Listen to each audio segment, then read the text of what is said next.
வணக்கம் ஃப்ரெண்ட்ஸ், இன்றைக்கி நம்ம சேனலில் என்ன ரெசிபி பார்க்க போகிறோன்னா காஜா ஸ்வீட்ஸ், அதை சுருள் பூரி அல்லது மடக்கு பூரி. இந்த ஜூஸியான ஸ்வீட்டை எப்படி செய்கிறதுன்னு வீடியோக்குள்ளே போய் பார்க்கலாம் வாங்க.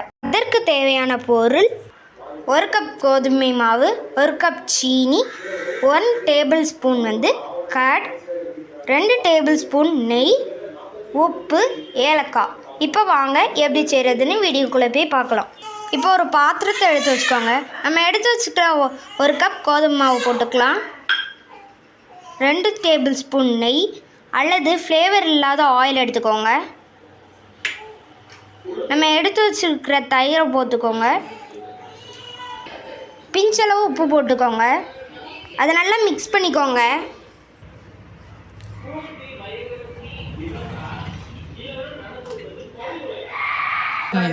இந்த பதத்துக்கு இருக்கணும். கொஞ்சம் கொஞ்சமாக தண்ணி ஊற்றி சப்பாத்தி மாவு பதத்துக்கு பிசையலாம். சப்பாத்தி மாவு பதம் வந்த உடனே 1 ஸ்பூன் எண்ணெய் ஊற்றி அது மேலே அப்ளை பண்ணிடுங்க. 1 ஹவர் அப்படியே விட்டுருங்க. அடுப்பில் ஒரு பாத்திரத்தை எடுத்து வச்சுக்கலாம். 1 கப் சீனியை போட்டுக்கலாம். 1 கப் தண்ணி,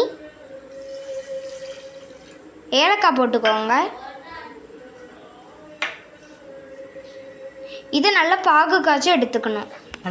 சீனி நல்லா கொறிச்சு வரணும். இந்த மாதிரி ஒரு கம்பி பதத்துக்கு வரணும். சில ஆஃப் பண்ணிடுங்க.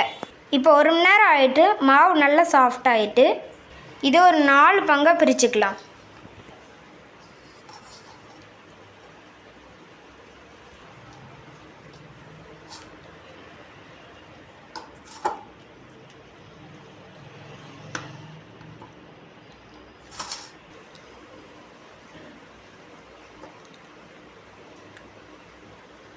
அதை நல்லா உருட்டி எடுத்துக்கலாம். அதில் கொஞ்சோண்டு கோதுமை மாவு அப்ளை பண்ணிக்கோங்க.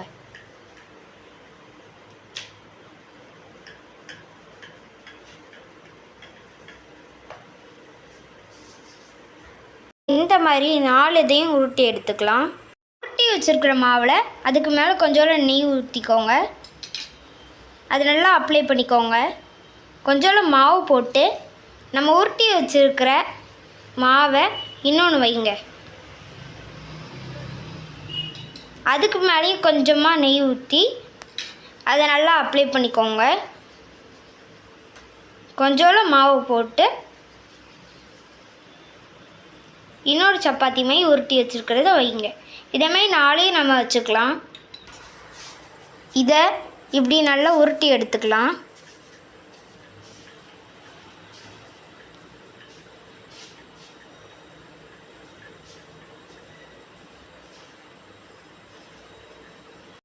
இப்போ நல்லா அமுக்கியாச்சு. இப்போ இதை உருட்டி எடுத்துக்கலாம்.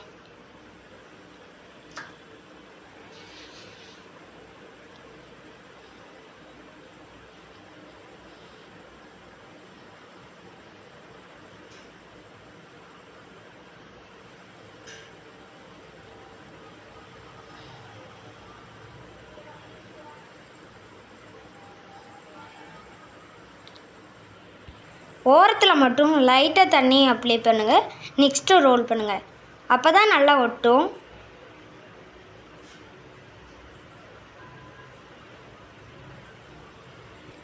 இந்த மாதிரி சின்ன சின்ன பீசஸாக கட் பண்ணிக்கோங்க. கட் பண்ணி எடுத்துக்கோங்க. ஒரு விரலை வச்சு இந்த மாதிரி அமுக்கி எடுத்துக்கோங்க. இந்த மாதிரி லேயர்னால் இப்படி எல்லாத்தையும் ரெடி பண்ணிக்கோங்க. அடுப்பில் ஒரு கடாய் வச்சுக்கோங்க. இப்போ எண்ணெய் ஊற்றிக்கோங்க. அதில் எண்ணெய் நல்லா சூடேறணும். எண்ணெய் நல்லா சூடேறிட்டு இப்போ ஒன்று ஒன்றா எடுத்து போட்டுக்கலாம். நல்லா பொரியணும். இந்த மாதிரி நல்லா பொரியணும். இந்த மாதிரி நல்லா ப்ரௌனிஷ் ஆகணும். நல்லா ப்ரௌனிஷ் ஆகணுன்னே நம்ம காய்ச்சி வச்சுருக்கிற சுகர் சிரப்புக்குள்ளே போட்டுக்கலாம். இதே மாதிரி அவ்வளோத்தையும் நம்ம பொரிச்சு எடுத்துக்கலாம். ஊற வச்சதை ஒரு பிளேட்டில் மாற்றிக்கலாம்.